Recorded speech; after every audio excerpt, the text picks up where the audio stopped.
Special মাছের ডিম দিয়ে টক কীভাবে বানিয়েছি চলুন আপনাদের সঙ্গে শেয়ার করি।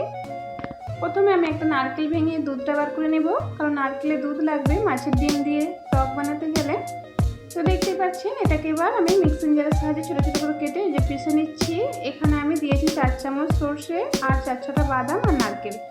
এবার এটাকে আমি ভালো করে ছেঁকে নিয়ে তারপর এর দুধটা সম্পূর্ণ বার করে নিয়ে এর ছিবেটাকে এবার ফেলে দেবো। ঠিক আছে, এটা লাগবে না, শুধু দুধটা আর তোমার এখানে সর্ষের যে জুসটা ওটা আর কয়েকটা কাঠবাদাম দিয়েছিলাম, এই জুসটা আমি এখানে এই যে বার করে নিয়েছি। এটা দিয়ে আমি মাছের ডিমের টকটা বানাবো।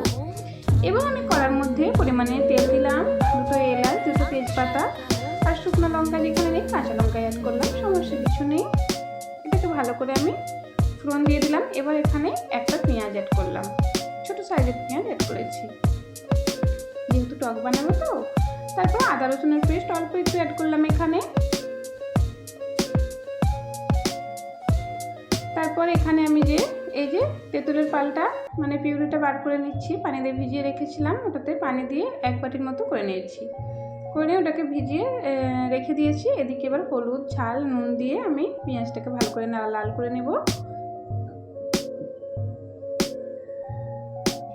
এবার এটাতে পরিমাণে অল্প একটু পানি দেব, পানি অ্যাড করে ভালো করে আরেকটু কষিয়ে নিলাম।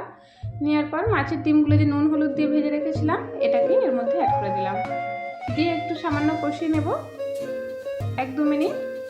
এই যে মশলার গন্ধটা সম্পূর্ণ যাতে চলে যায় সেদিকে খেয়াল রেখে একটু কষিয়ে নিতে হবে। তারপর এই যে তেঁতুলের পালটা দিয়ে দিলাম এর মধ্যে।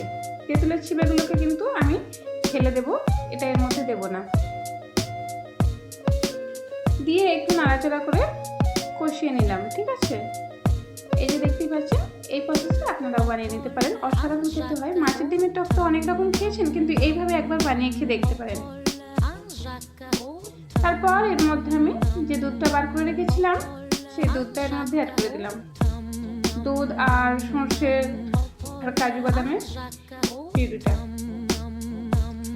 তারপর এর মধ্যে আমি 1 চামচ মানে অল্প একটু চিনি অ্যাড করলাম টেস্টের ব্যালেন্সটা সুন্দর থাকার জন্য।